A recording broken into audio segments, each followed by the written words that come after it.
Hi, Tau Epsilon Phi. This is Jason Burler, the president of the TEP Foundation, coming to you to tell you about our new series called the TEP Founders Series.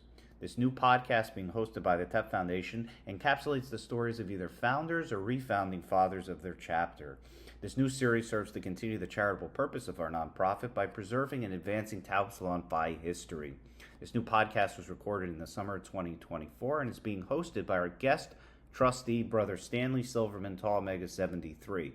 We hope you watch all the episodes to learn valuable insights into your chapter's founding or refounding. If you are or know of any founders or refounders, please send an email to president@thetepfoundation.org. We want to capture your chapter's history. Thank you so much for watching, and we hope you learn a lot. Hello, everyone, and welcome to the Founders Podcast, the podcast where we interview founders and refounders of TEP chapters. I'm Stan Silverman, Tau Omega 402, University of Rhode Island, class of 79, and I'm here with Jake Lamonsoff, Zeta Tau number 7, University of North Carolina at Wilmington, class of 22. So without further ado, here we go. We can cut things we don't want. Sounds good. Good. If How you are can you hear this me, evening? just let me know because I'm using headphones, but I am outside. So if it is hard to hear me, just let me know. Where are you? So I'm down in Florida, kind of South Tampa, and enjoying the super hot summer. Yeah, it's hotter than most summers have been. Yeah, sure is. Sure is. Where are you at? I'm in Poughkeepsie, New York. Okay, gotcha. So you're 516 area code. That's Nassau, right? Sure is. Yeah, I grew up in Long Island, went to school in North Carolina, and kept going down south to law school in Florida. Okay. I'm from Valley Stream, Long Island. Okay, gotcha. We used to play you guys in soccer a lot. Yeah, was it South High School? Valley Stream South? Yes. Or Central? Yes. Or North? I think south. Okay. Yeah. Okay. I remember correctly. Yeah. So I'm sorry, so you go into law school where? So I went to I just finished up. I just graduated from Stetson University College of Law. It's in St. Petersburg. Okay. Yeah. Well, congratulations. That's great. Well, thank you. I appreciate it. Certainly. Appreciate it. Where were you from in Long Island? Merrick. Oh, okay. Sure. Yeah. Sure. Yeah. South Shore boy. How did you go about starting your chapter?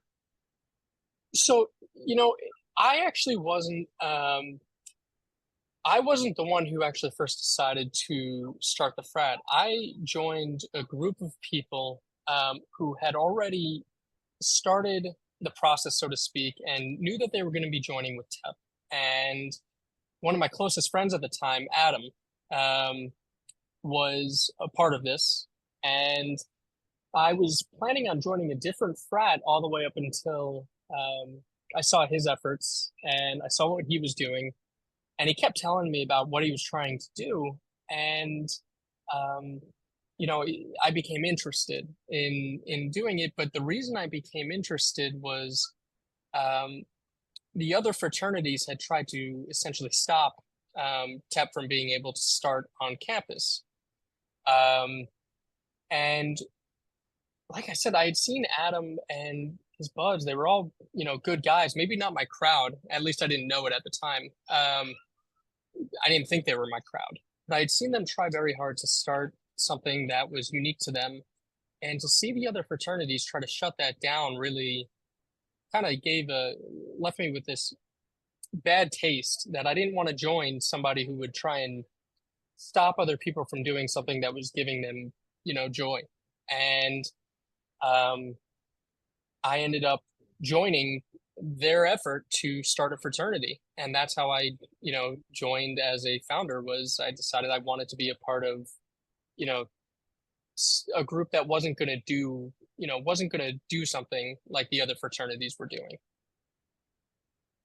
Were they, TEP was originally a Jewish fraternity. Was it other Jewish fraternities, AE Pi, ZBT, who didn't want the No, competition?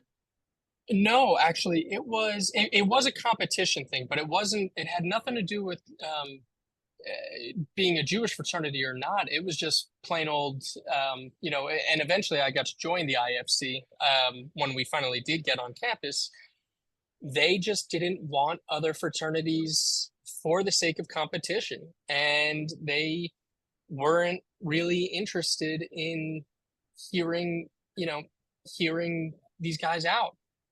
They were the oddballs, so to speak, and Okay. and the existing frats wanted to be, exclusionary. Okay. What Yeah. year were you? Were you a freshman or a sophomore? I was a freshman when they started the effort, and I officially joined kind of at the end of my freshman year, but we started it in my first semester as a sophomore year. Okay. Yeah. Okay. Who is this Adam gentleman? So Adam was he was living in the same dorm as me when I first started college, and he was quickly, dude was a goofball. He is a goofball. And he's one of the sweetest guys you'll ever meet.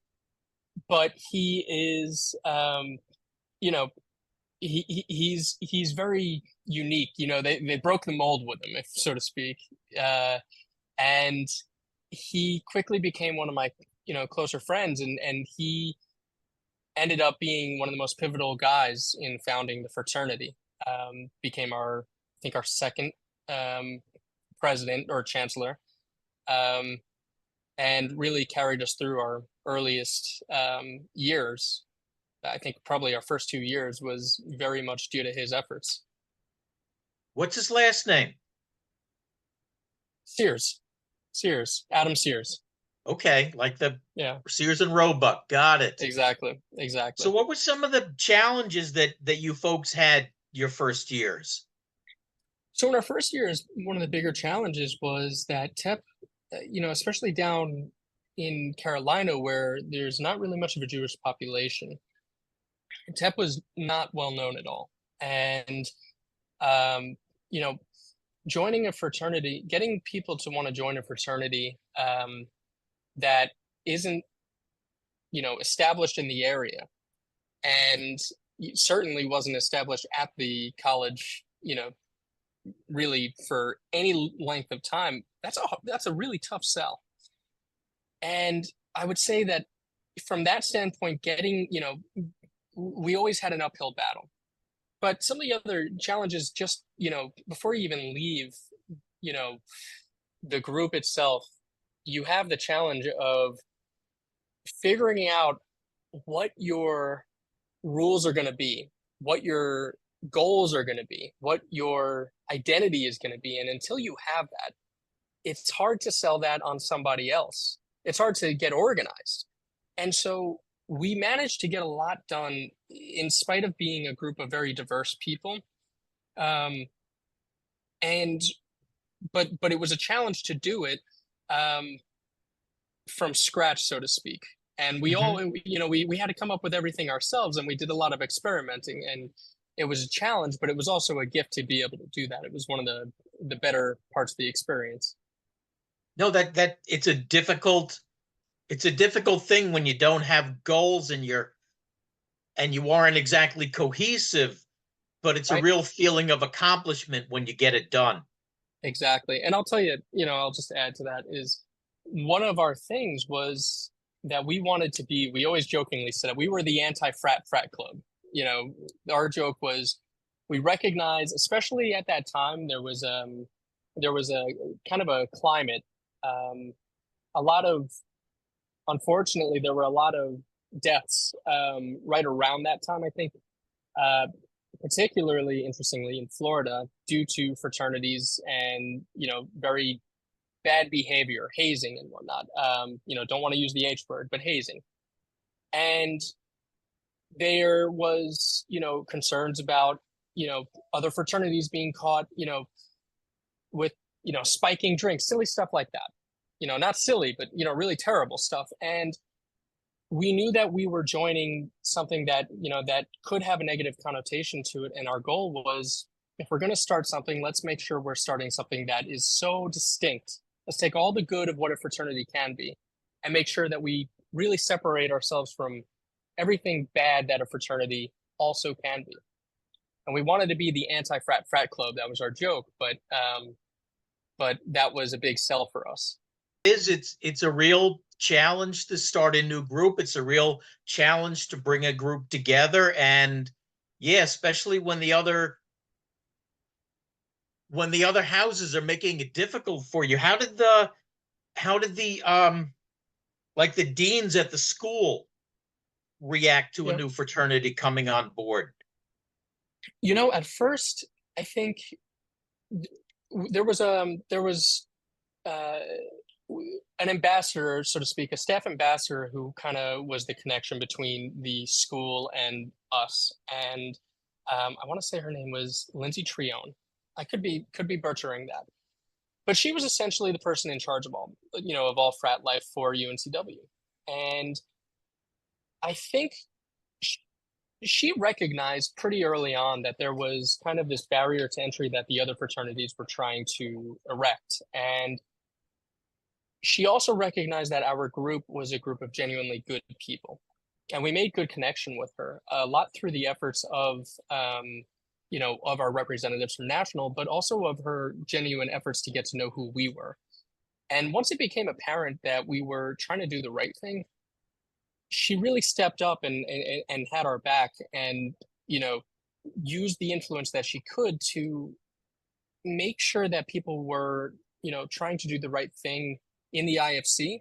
And she made some changes because of us that really, I think, had some positive effects in lowering the barrier to entry. And so I would have to say, the school really did the right thing by us, but they did have to step in. They did have to step in. Okay, well, it's good that they did.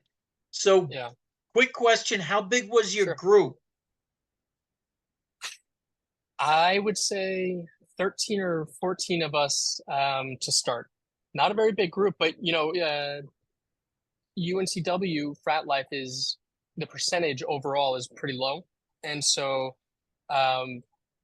for a starting group, it wasn't a bad size. It wasn't great, but it wasn't a terrible size. It wasn't like UGA. Okay, and once you got rolling, how big was it?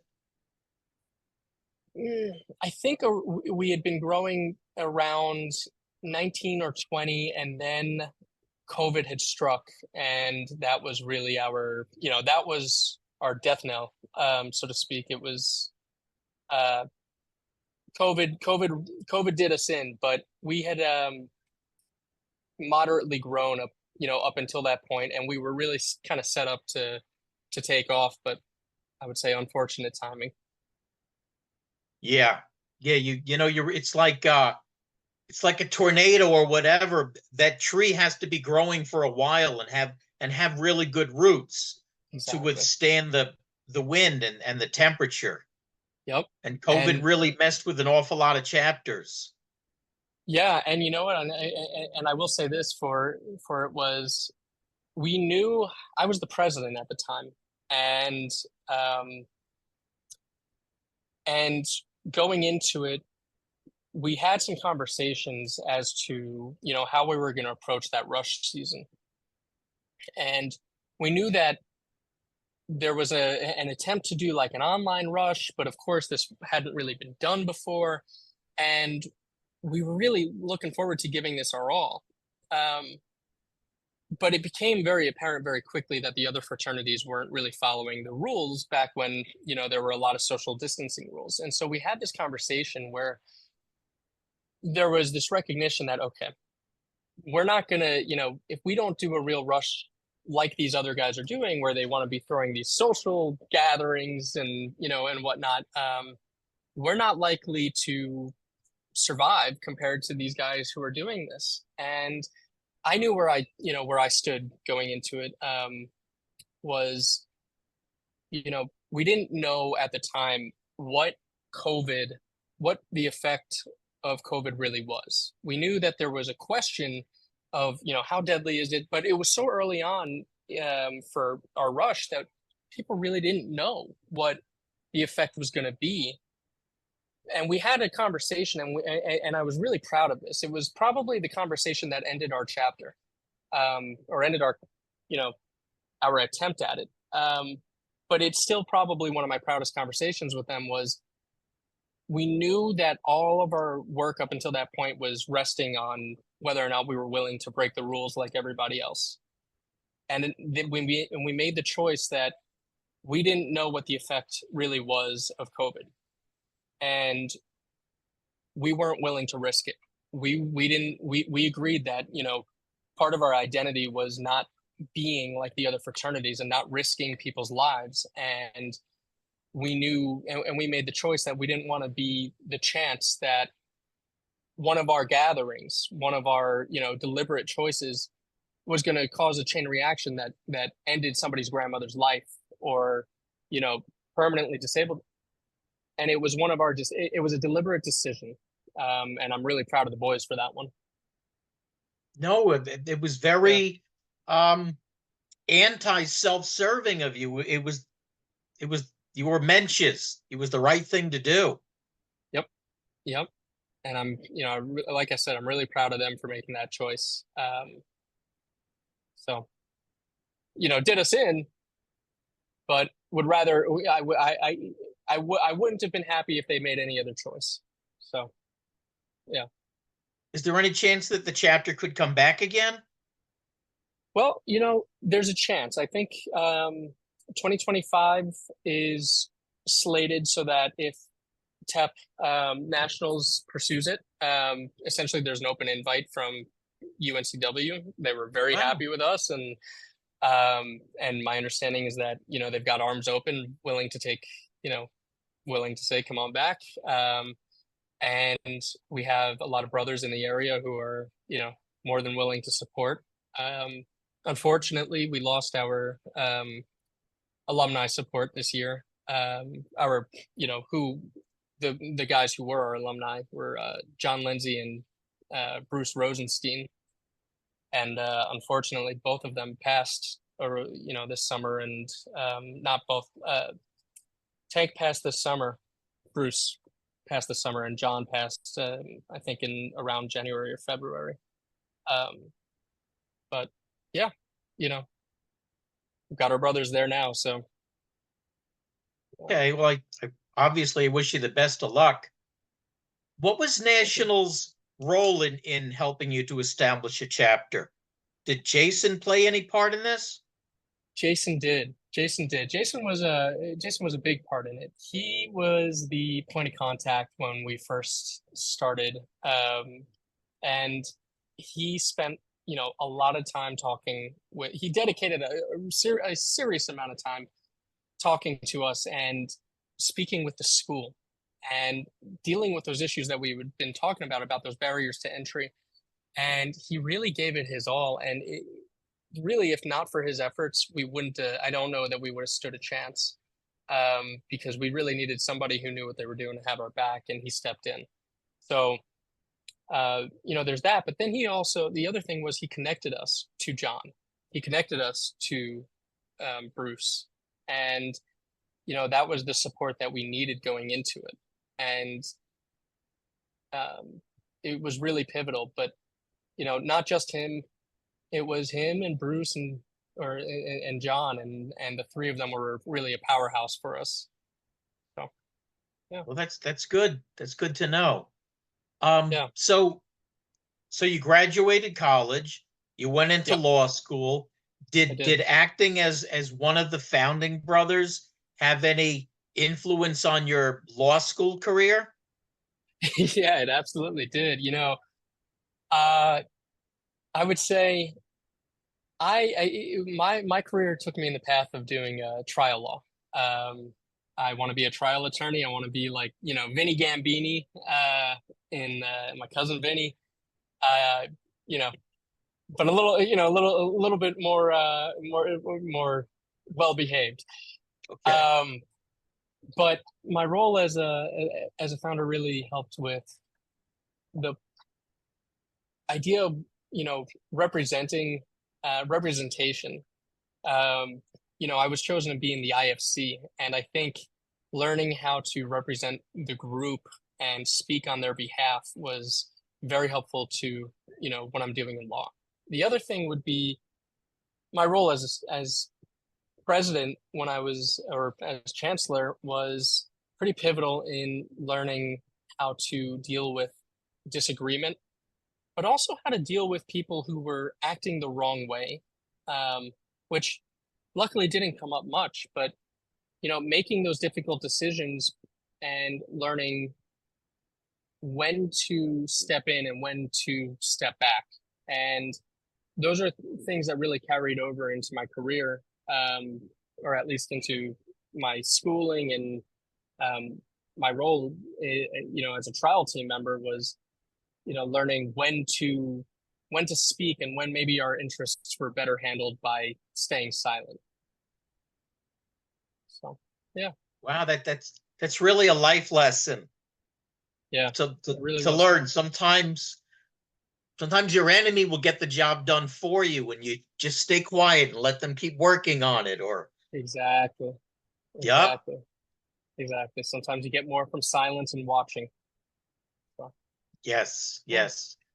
So what are the things? So do you have any message for other undergraduate chapters that are going through either that maturation phase, or they're more established and they're just moving on? Do you have any words of wisdom for them? Yeah. The bridge builder. I assume they're still going to be learning the bridge builder story. And, that was impressed upon us pretty heavily. John was always very big on that story of, being the bridge builder. And I think it's a good story. And I don't remember exactly how it goes, but if I remember correctly, what I would say is that bridge builder is only, it's a good story, but it's only half the story. It's important that you build a bridge for those who come behind you, but the more important question is, where is that bridge leading to? And you get to make that choice. You get to choose where you build the bridge and where it's leading to. So are you going to support those who come after you to get somewhere that makes their life a better place? Or are you building them a bridge to nowhere? And, that bridge is really your legacy. So I would say to anybody who's, to the undergraduates, choose your legacy wisely. Take that bridge builder story, but make that choice of where that bridge is actually leading. And make that choice deliberately and carefully. Because you don't want that legacy to lead to nowhere. Those are wise words. Thank you for that. Is there anything else? Thank you for having me. Well, certainly. You know what? I personally, Jason was very close to John Lindsay. Yeah. Can you tell me something about John? I never met the man. John was one of the sweetest guys. He was selfless, really selfless. And he would drive. I believe he was coming from Raleigh, and Wilmington is about 2 hours away. So when he was helping us he was driving 2 hours there and back every week.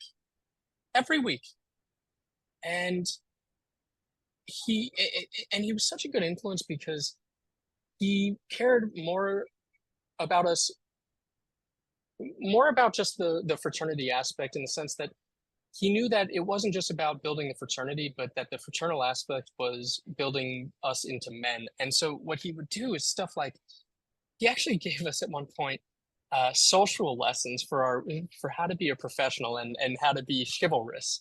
And he gave each of us a handbook. I forget what it was called, on high society. When to order what kind of wine with what kind of drink, so that when you're in a professional setting, you seem like you're like a real professional. And it was stuff that you would never think of. But then I could tell you, for me personally, one of my first one of my first experiences when it came to law was John made the decision that he wanted to have a representation for us at the Fraternal Law Conference in Cincinnati. And he offered to fly one of us out to that conference on his own dime. And he asked me to go because he knew that I wanted to be an attorney. And he flew me out to this conference, and he went with me in Cincinnati, and we spent 2 or 3 days, and he put me up in a room for a night or for those nights. And he gave me that experience so that I could, learn and bring it back to to the rest of the fraternity. And that just really speaks to who he was. He really cared. He really cared. And, he's missed. That's a beautiful legacy about somebody who really cared about people. Absolutely. Absolutely. Is there anything else that you want to share with us? I'll share with you one thing about, because I since you got me to tell a story about John, I'll tell you a story about Tank. Because, again, we lost them this year, and I'd like to talk about their legacy since that's what we have now. Tank was also really there for us. He was our first key man, and scared the heck out of us when we were trying to join when we were first starting out. And he ended up being a guy who was very blunt but a kind of a softie if you learned, once you got to know him. And he really cared for us as well. And I would say that he put in weekend after weekend after weekend working with us and dedicating his time. And you could tell that he really enjoyed TEP and what he was doing. And he would spend time telling us stories of how TEP used to be and his experience growing up in it. And he made us excited for what we could build. And I got to, after I learned that he was sick, this summer, I sent him a message and we just talked very briefly. And it's just interesting that the last thing he ever said to me, and I looked at my text to make sure I had it correct, was, after he learned that he was, I didn't know it at the time. I learned after, he learned he was terminally ill. I mean, he knew the end was near. But he said to me, the last thing he said was, just keep going forward. You don't have another choice. So just keep going forward. And, that stands out to me because he earned his name as the Tank right then and there. Yeah, share that as well. And, another wonderful legacy. A wonderful All legacy. right, I have one other thing, and you don't have to answer this if you don't want to. Sure. Jason said to bring it up. Okay, yeah. This is not why I'm interviewing you. I'm interviewing you to honor you and to tell the stories of TEP founding and refounding. However, Sure. I just happen to understand that your father is friends with Adam Sandler. Yeah, he let the cat out of the bag, huh? Yes, he did. Yeah, it's absolutely true. My dad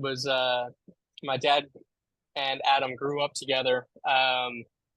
My grandfather was best friends with Adam's father, and when my dad was born, Adam was born shortly thereafter, or right around the same time, and they were best friends out of the womb. So, that's great. Yeah, and some of the funny things that Adam does is stuff that my father does as well, and it's fun to watch, that dynamic. So, have any of you ever been in movies, even as extras? My sister was the actress of the family. I couldn't do it for the life of me. My dad's been in a few movies. Adam always puts an Easter egg in. He's named some characters after my dad. So in Grown Ups, Kevin James plays Eric Lamonsoff, my father. Oh, yeah, yeah, that's a fun one. And my sister got a nice little part in I now pronounce it Chuck and Larry, and my dad's played a couple of roles, and like some Easter eggs, some cameos, and he closes out the movie Jack and Jill, and he's in Zohan for a piece, and I want to say he's in. No, I think Adam cut his scene from Pixels, but it's on the floor somewhere. It's on the floor somewhere. But I and he makes some references in Wedding Singer and what's that movie? My dad's in. Can't remember it for the life of me. It's one of his Netflix films. From maybe somebody watching this might go find it. My dad meets a veteran, a guy from who's in a wheelchair, looks old as dirt, and just assumes his role is to just assume that the guy is a World War II veteran. I don't, without knowing it, and that's the joke. So that's in one of the Netflix films. Yeah. Very cool. Yeah. Well, thank you very much for sharing. It's really, sure. really a pleasure to meet you. I wish you the best of luck. I wish you the best of luck on your bar exam. And if there's anything we can do for you, they're trying to set up things like business references, referral things. So, to help people find jobs and if there's anything that we can do, just let us know, because it's been a pleasure. I really appreciate it, and I appreciate you having me. So thank you. Thank you very much. Good night, Jake. Yep. Good night.